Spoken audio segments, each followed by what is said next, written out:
मूल गुणों को घातने वाला जो होता है वो घातिया कर्म है। घातिया कर्म का जब तक उदय होता है तब तक देवत्व पद की प्राप्ति नहीं होती।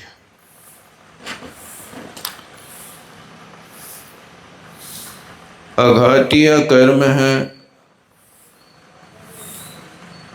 जब तक अघाती कर्म का उदय होगा तब तक जीव सिद्ध नहीं बनेगा। तो यहाँ पर संसार परिभ्रमण में घातिया कर्म की मुख्य भूमिका होती है।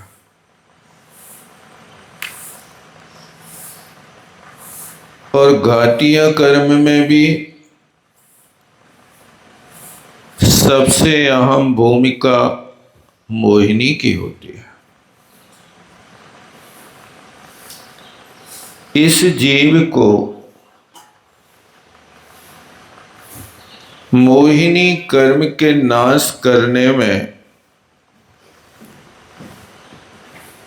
जितना पुरुषार्थ करना पड़ता है इतना दूसरे कर्मों को नाश में नहीं करना पड़ता।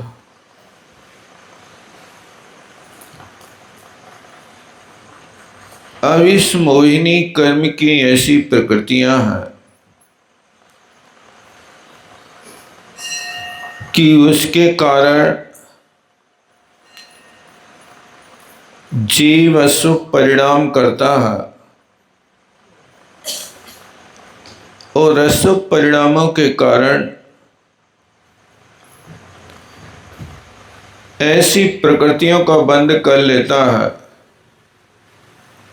कि जिसको अनंत काल तक वहां परिभ्रमण करना पड़ता है। उसमें मूलता है योग की वक्रता और सधर्मी विषमवाद।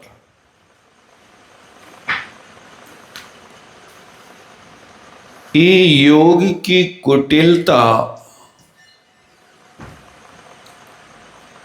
ऐसी अशुभ कर्म का बंध करा देता है कि जिसके कारण जीव को निगोद में जाना पड़ता है।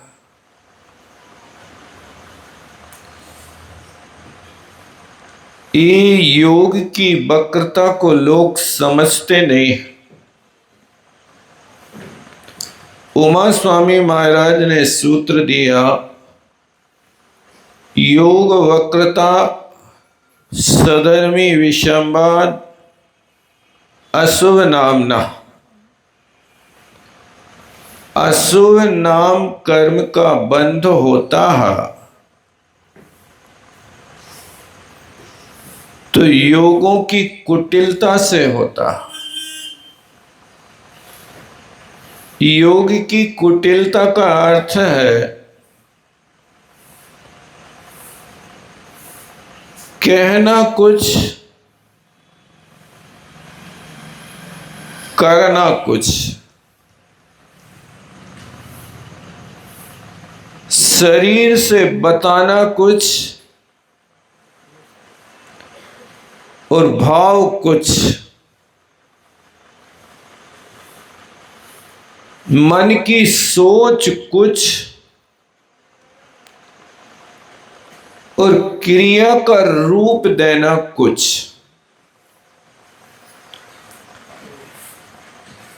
ये योग की कुटिलता से जीव को त्रेन चायु का आश्रय होता है।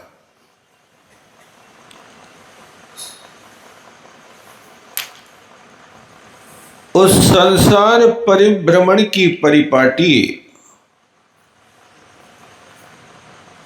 त्रेंच गति में ही हुआ करती है। आप विचार करना, 84 लाख योनियों में 62 लाख योनियां त्रियंचों की हैं।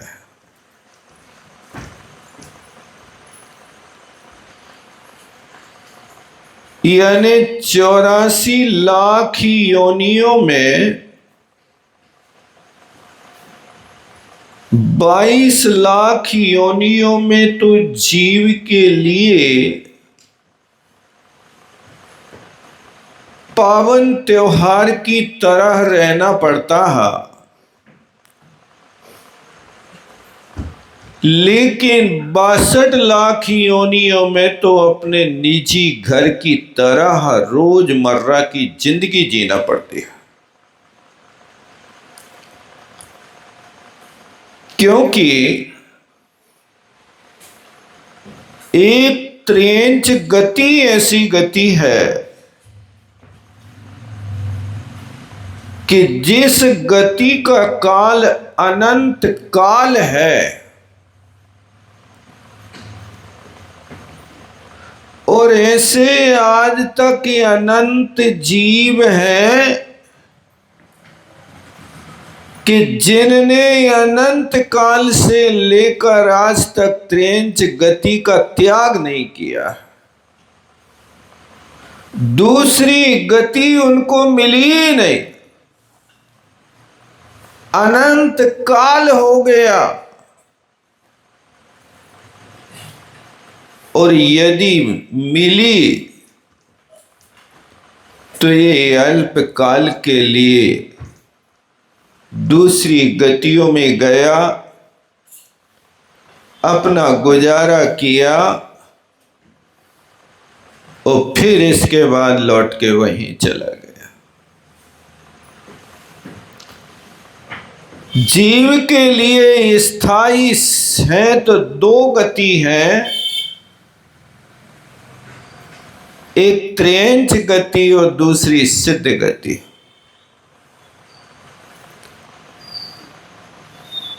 बाकी इसके अलावा जीव जहां जाता है वहां उसको कष्ट ही भोगना पड़ता है। जैसे फुटबॉल होती है ना, फुटबॉल जिसके पास जाए वो ही लात मारता, नाम ही उसका फुटबॉल है, हैंडबॉल नहीं कहते उसको। किसकी शरण में जाए, चाहे इस पाली में जाए चाहे उस पाली में जाए, कोई हाथों पे नहीं लेता। यदि जमीन में गिर जाए तो भी लोग लातों ही से मार करके उसको ऊपर उचकाते हैं। जब खेल खत्म हो जाए या हवा खत्म हो जाए तो उतने पीरियड के लिए वो हाथ में ली जाती है, बाकी तो उसकी दशा क्या है। इन खेलों को खेलते समय भी कभी अध्यात्म की ओर लगाया करो। इसीलिए कहा है अन्यथा शरणम नास्ति, हे परमात्मा आपके अलावा और कोई शरण नहीं है। अन्य जगह तो ऐसी शरण है जैसे फुटबॉल की दशा, जहां जाते वहीं ठोकरें खाते हैं, कहीं एक पल को भी चैन नहीं मिलती है जब तक वो फुटबॉल खेली जाती है। वो यहां से वहां पहुंचती है, वहां से यहां पहुंचती है, और हर व्यक्ति जब उसमें पैर की ठोकर लगाता है, तो मैं पूछता हूं कि आप उसमें पैर की ठोकर अनुकंपा से लगाते, करुणा भाव से लगाते कि क्रोध भाव से लगाते? कभी परिणाम पकड़ना आप अपना। फुटबॉल खेलने वाले के पास कभी करुणा भाव नहीं होता। अनुभव किया कि नहीं किया? यदि तुम करुणा भाव करोगे तो फुटबॉल में पैर ही नहीं लगेगा, वहीं पड़ी रहेगी। इतनी ठोकर लगाना है, इतनी ठोकर लगाना है कि वो यहां से वहां 100 फुट की दूरी पर कुनक जाए। और जब किसी वस्तु को इतनी दूरी पर भेजना है तो करुणा भाव से नहीं भेज सकते। उसमें कोप ही रहता है। यही दशा तो संसारी जीव की है। जहां जाता है वहीं से ठुकराया जाता है, और वहां की ठोकर खा के फिर यहां जाता है, फिर वहां की ठोकर यहां जाता है। कहां सुख है? आप कहां सुख खोजने के लिए पहुंचे? इस संसार में किसी भी गति में चले जाओ, हर व्यक्ति दुखी मिलेगा। संसार में सुख सर्वदा कोई तो ना दिखे, कोई तन दुखी, कोई मन दुखी, कोई धन दुखी दिखे। आपसे पूछे भैया कैसे? ठीक है, अच्छे हैं। कई लोग कहते परमानंदा। सही कह रहे हैं आप कि मन बहला रहे, कि दूसरों के लाने समझाने की कोशिश कर रहे? क्या कर रहे हैं आप? ठीक है, शास्त्रों में तो लिखा है कोई तन दुखी, कोई मन दुखी, कोई धन दुखी दिखे। तुम काय से सुखी हो? तन सुखी है? तुम कहोगे भी कि मैं तो पूर्ण सुखी हूं, तुम्हारी बात शास्त्र नहीं मानेगा। क्योंकि शास्त्रों में लिखा है रोग उरग बिल बपू गिनो। इस शरीर तो रोगों का घर है। इस रोगों के घर के भीतर रह करके हो तुम कहो कि सब ठीक है। इसलिए ठीक कह रहे कि हम कहां तक गिनाएं। अब गिनती होए तो बता दे। मैं अनगिनती पीड़ाओं के रहते हुए बस कहना पड़ता है कि ठीक है। बाकी शांति से पूछो कि क्यों भैया कैसे? मरने की भी फुर्सत नहीं है। ऐसा भी कहते, सुना कभी आप लोगों ने? कहते हैं, आप लोग कहते हैं। क्या करें, इतनी व्यस्तता आप लोगों ने बना ली, इतनी व्यस्तता सामने खड़ी कर ले कि आप मरने के लिए भी फुर्सत नहीं निकाल पा रहे। लेकिन बेटा ध्यान रखना, ये तुम्हारी सिर्फ सुनी सुनाई कही कहाई बात है। मरने के पहले तो हर व्यक्ति को सब काम बंद करने ही पड़ते हैं, नहीं करना पड़ता। जैसे केवली भगवान योग निरोध करके समोसरण छोड़ करके वे जाकर के संवेद शिखर पर विराजमान हो जाते हैं, ऐसे भी कई लोग सालों सालों पहले योग निरोध कर देते हैं और खटिया पे लेट जाते हैं।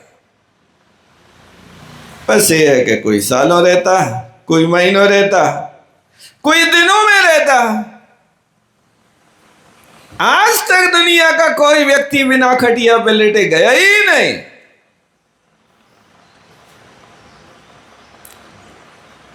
अब लेट ना पाए और अटेका जाए तो भी लेटाना तो पड़ता ही है। इस संसार की दशा है। संसार की दशा को समझने की कोशिश करो। आपको लोगों ने कह रखा कि बस ऐसी दशा में आप अपने आप को सुखी कहना, ऐसे भी कष्ट में रहना, लेकिन आप अपने आप को सुखी कहते रहना। क्योंकि नहीं, संसार चलेगा कैसे? हर व्यक्ति को लगने लगे कि मैं दुखी हूं तो दुख मिटाने का उपाय करने लगेगा। इसलिए उस ऐसी क्रियाओं को करते हुए अपने आप को सुखी मान रहा है। लेकिन कभी ठंडे दिमाग से आप स्वयं सोचना कि वास्तव में तुम तन दुखी हो कि मन दुखी हो कि धन से दुखी हो। धन तो है, कोई व्यक्ति धन से दुखी नहीं है। दुखी तो तृष्णा से है। तृष्णा नांगन ज्यों ज्यों डंके लहर जहर की आवे। आपके पास इतना है कि तुम्हारी जिंदगी तो छोड़ो, कई पीढ़ियां तुम्हारे यहां सिर्फ दाल रोटी बैठे बैठे खाएं तो खत्म नहीं हो पाए। देख लेना, दाल रोटी खाने वालों का खर्चा ज्यादा है कि दुनिया के ऐश करने वालों का खर्चा ज्यादा है। कभी हिसाब लगाना कि आपकी दाल रोटी का खर्चा महीना में कितना आता है, और मोबाइल का और बिजली का और कार का और काय का खर्च कितना आता है। पता चलेगा कि इन सब चीजों में आपका अपव्यय ज्यादा हो रहा है। ये दुख के साधन तुमने बढ़ाए हैं कि घटाया है? आज के समय में चैनलों ने चैन छीन लिया।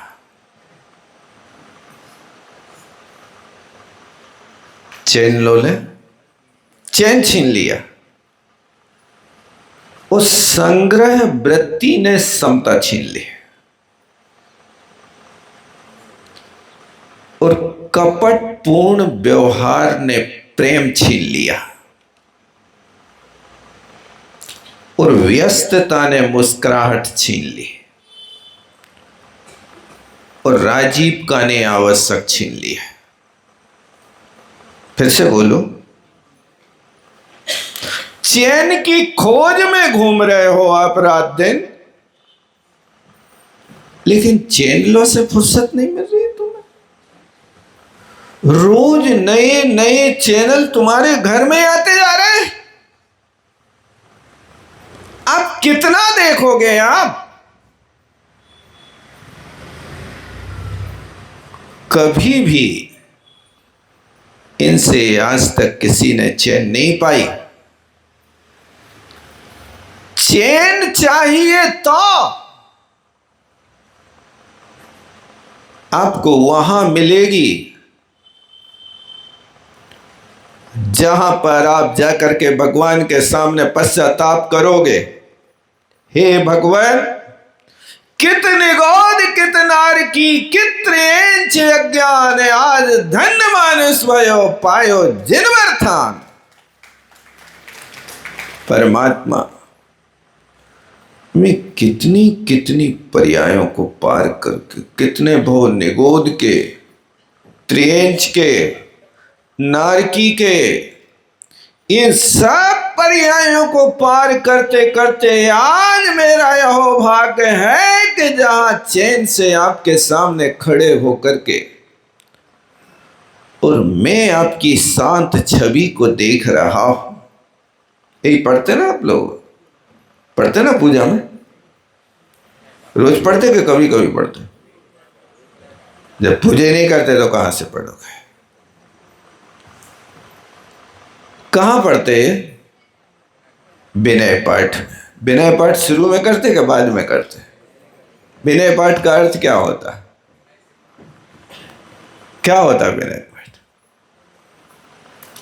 भगवान, मैं आपके सामने बिल्कुल सत्य सत्य कहूंगा, झूठ नहीं कहूंगा। ये मैं विनय पूर्वक आपके चरणों में निवेदन कर रहा हूं। तो ये आज एहसास हो रहा है, अपराध बोध हो रहा है। क्या अपराध बोध है? कितने गोद कितनार की कितने अज्ञान, हा हा डूबो जात हो नेक निहार निकार। इन पंक्तियों को पढ़ते आंसू आते कि नहीं आते? बस सुन तो पढ़ते जाते, कैसेट चालू हो जाती है और उस कैसेट को हम बहुत जल्दी स्पीड में, क्योंकि समय कम है। आप मंदिर आए तो गैस पे कुकर चढ़ा के आए, इसलिए बिसिल बजने के पहले पहुंचना। तो हम पढ़ेंगे तो, लेकिन ध्यान कुकर का रखेंगे, ध्यान घड़ी पे रखेंगे। अब ऐसी परिस्थिति में आप आओगे तो विनय पाठ का आनंद ले पाओगे कि नहीं ले पाओगे? आप ठहर ठहर के नहीं पढ़ते, ठहर ठहर के नहीं, समझ समझ के पढ़ो। क्या? समझ समझ करके एक एक अक्षर को अच्छी तरह से हम के कार्य भगवान से, और जो कह रहे हैं वो वास्तव में हमारे पास घटित हो रहा कि नहीं हो रहा? हम भगवान की पूजा तो करेंगे, अब वही 10 लक्षण आ रहे हैं, भदैया जैनी आएंगे, अब भी करेंगे पूजा तो अच्छे भाव से करेंगे। और उंगरिया ऐसी कहे भगवान की ओर, तू रुलो जग की में। तू रुलो मतलब भगवान रुलो कि मैं रुलो? बताओ कौन रुलो? कौन से कह रहे? तू तो सामने वाले के लिए मध्यम पुरुष का प्रयोग है, मध्यम पुरुष का है ना, और मैं उत्तम पुरुष का प्रयोग है। तो तुम ही पूजा की पंक्ति को पढ़कर उंगलियां भगवान की तरफ कर रहे हो कि सामने खड़े पुजारी की ओर कर रहे हो कि अपनी ओर कर रहे हो? बताओ किसकी ओर कर रहे हैं? यहां तू का अर्थ तुम नहीं, तूर लो। तूर लो मतलब हे आत्मा, तू ये संसार के जग कीच में रुली है, लेकिन हम तुम्हारे लाने ये उपहार देते हैं कि तुम्हारी तरफ उंगलियां तू रुलो, मैं थोड़ी रुला। समझदारी से काम करना, नहीं तो ना समझी से एक ना समझ व्यक्ति को भाई साहब राजा का पहरेदार बना दिए, और एक हाथ तलवार हाथ में दे दे। ध्यान रखना, राजा के ऊपर कोई उपद्रव नहीं होना चाहिए। ये तलवार हाथ में संभालो। अब राजा सो रहा था, सो राजा की नाक पे मक्खी बैठी, सो नाक पे जैसे ही मक्खी बैठी वैसे ही मक्खी को मारवे के लाने तलवार चला दी। मक्खी तो उड़ गई, राजा की नाक कट गई। समझदारी से काम कर रहे कि नहीं कर रहे? तलवार कहाँ चलाना है?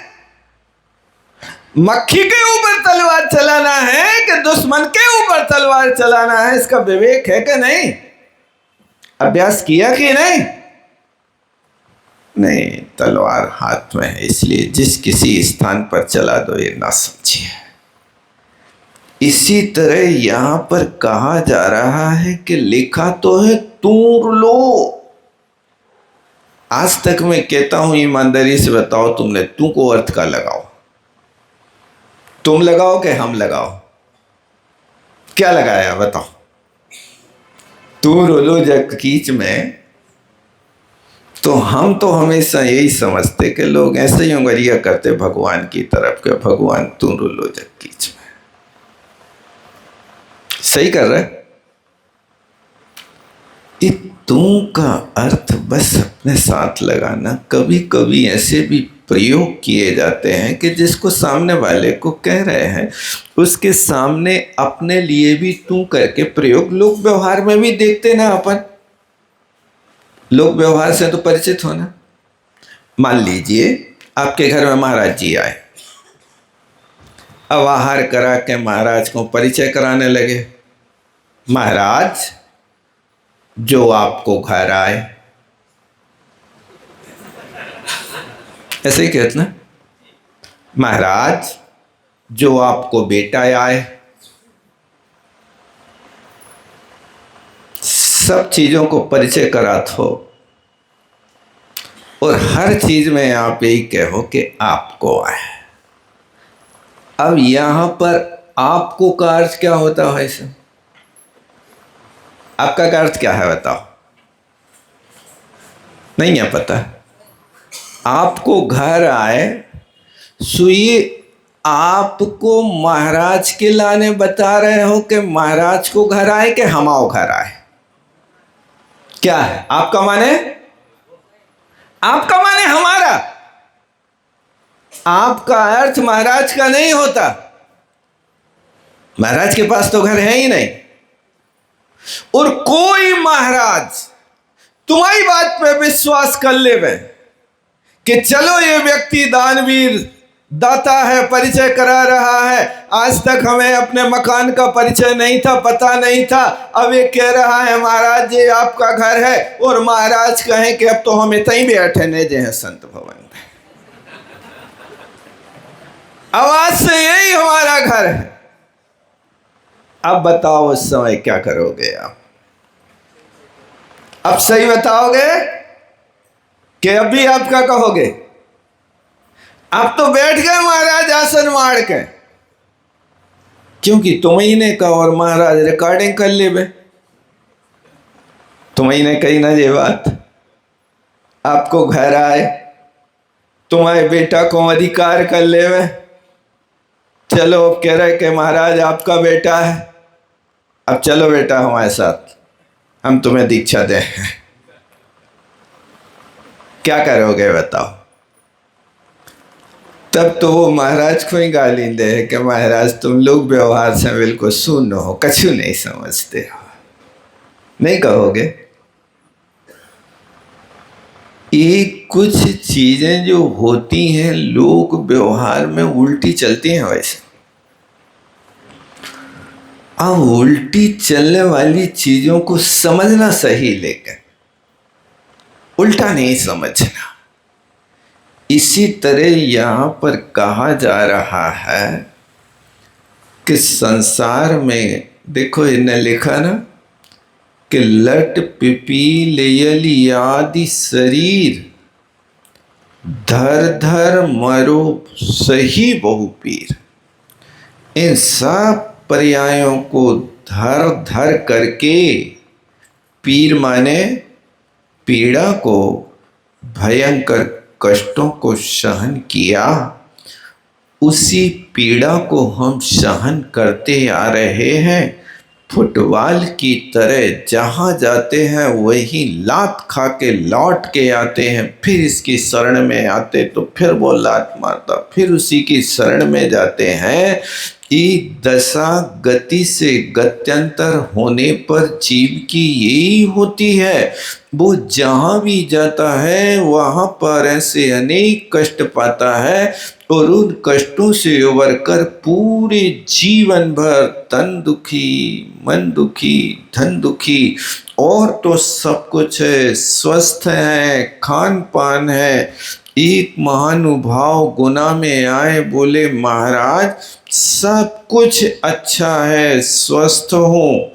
और भोग की बात करें तो भोजन तो 56 भोजन रोज बनते, कोई कमी नहीं, लेकिन मन में शांति नहीं है। मन में शांति नहीं है, इसका मतलब तुम सुखी हो कि दुखी हो? क्या हो आप बताओ?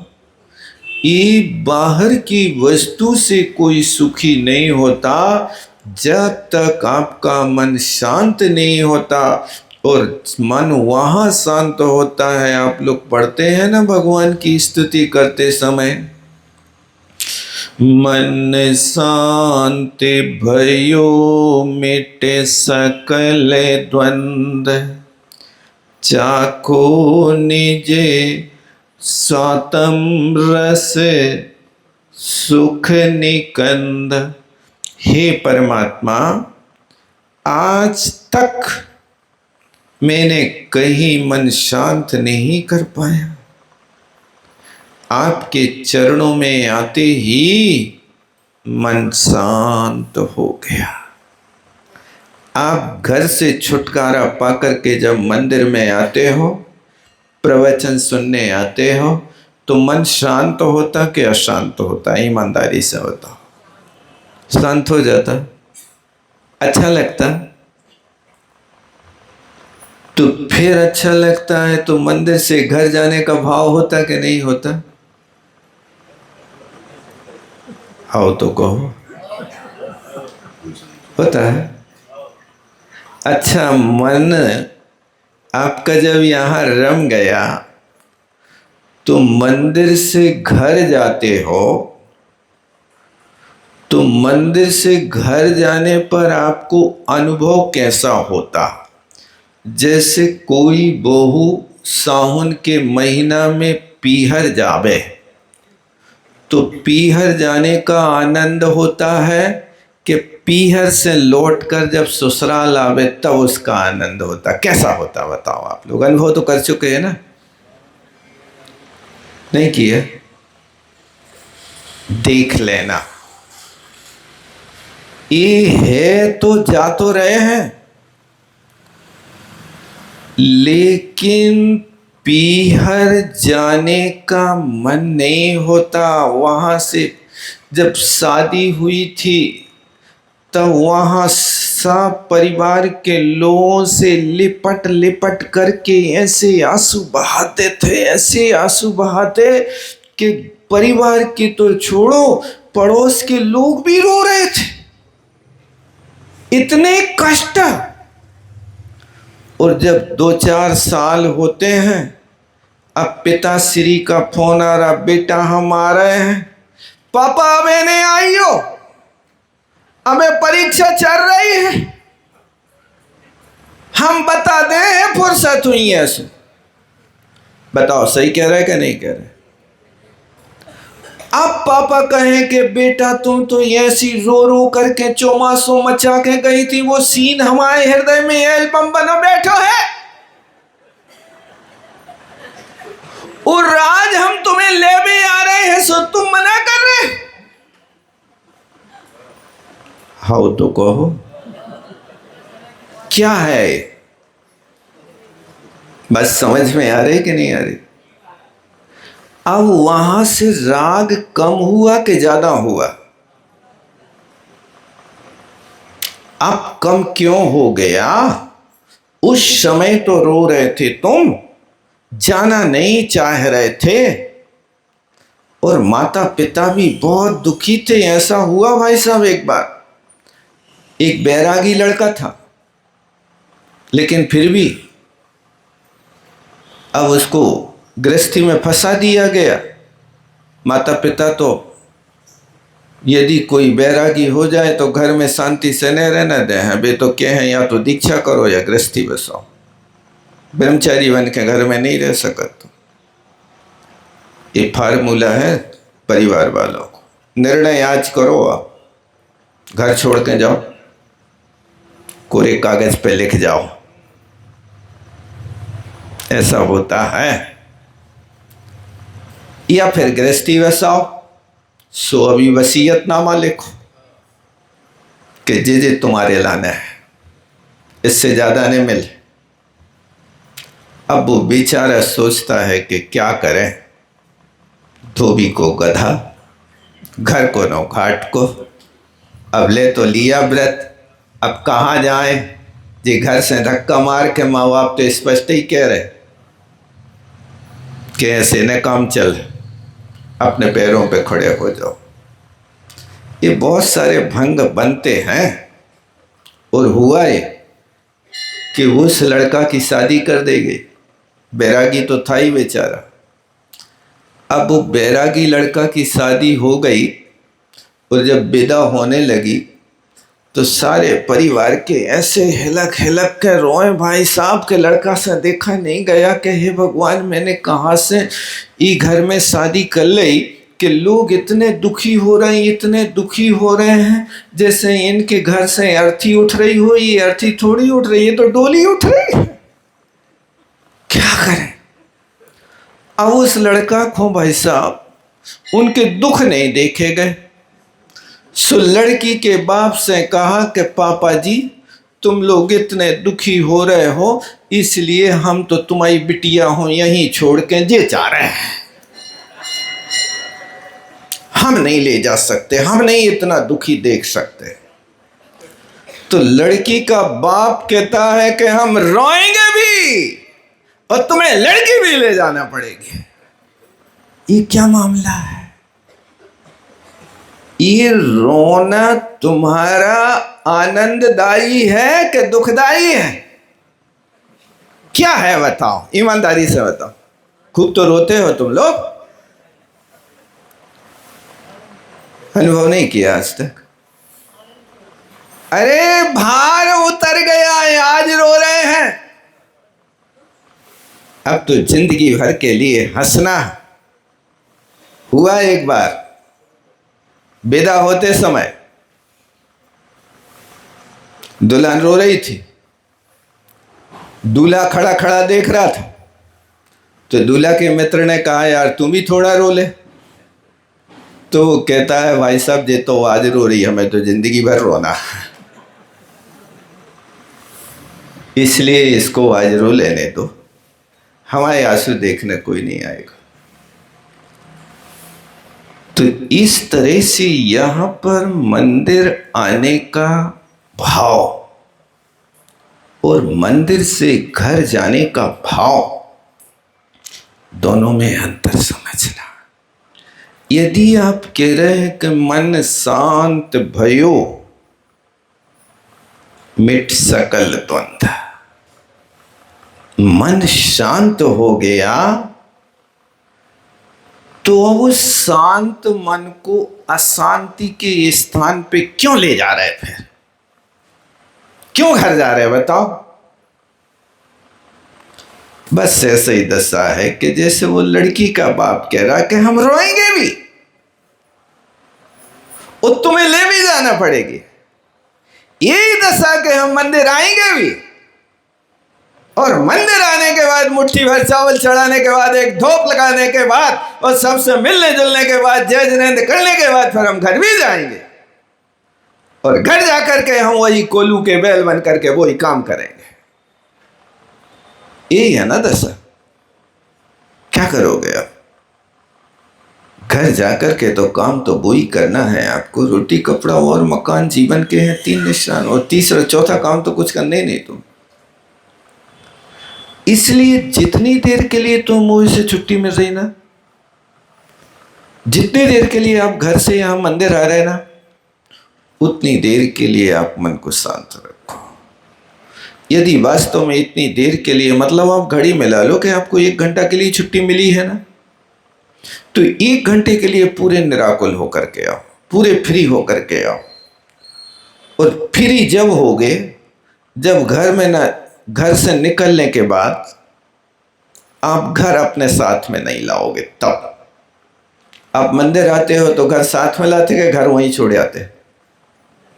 क्या करते हो? तो छोड़ के आते। अच्छा, तो मैं कहता हूं कि घर को ताला लगा के आते तो चाबी साथ में लेके आते कि वहीं छोड़ के आते? क्या करते हो? तो साथ में लाते। अब यदि तुम चाबी साथ में ला रहे तो घर छोड़ो कहाँ? पूरा घर तो वही चाबी में बसो ना, नहीं बसा चाबी में। अब वो मास्टर चाबी तो आपके पास है। आपने घर तो ईंट पत्थर की दीवारों को छोड़ के आए हो, लेकिन चाबी साथ में लेके आ रहे, माने घर में रखी टूटी चप्पलें भी मंदिर में बांध के ला रहे। समझ में आ रही कि नहीं आ रही बात? क्योंकि बेबी ताले के भीतर, वो ताले की चाबी हमारे पास जेब के भीतर है, और उस चाबी को हम बार बार पहरेदारी करते रहते हैं। पूजा भी कर रहे हैं तो 4-5 बार तो थतोले ही लें कि रखी कि नहीं रखी, कहीं गुम तो नहीं गई, नहीं देखते। तो घर के त्यागी हो कि घर साथ में लाए? घर तो साथ में लेके आ रहे। अब 1 घंटे के लिए आए हो तो 1 घंटे के लिए भी चाबी सौंप के आओ, कोई क्या नहीं ले जाना है। मोबाइल सौंप के आओ, कोई क्या। अब यहाँ पूजा करने बैठे हो, घर से खबर आ गई दद्दा बहुत बीमार है, आंखें फेर दे। अब बताओ, उनकी आंखें फेरने की बात सुन करके तुम भगवान के यहाँ से पीठ फेर हो कि न फेर हो? फिर नहीं पड़ेगी वो तो। इसलिए आप जो पढ़ रहे हो कि संसार में सुख सर्वदा कोई तो ना देखे, आप उतनी देर के लिए सर्वदा सुखी बनने की कोशिश करो। बोलो आचार्य गुरु विद्यासागर जी महाराज जी। जावाणी के ज्ञान से सूझे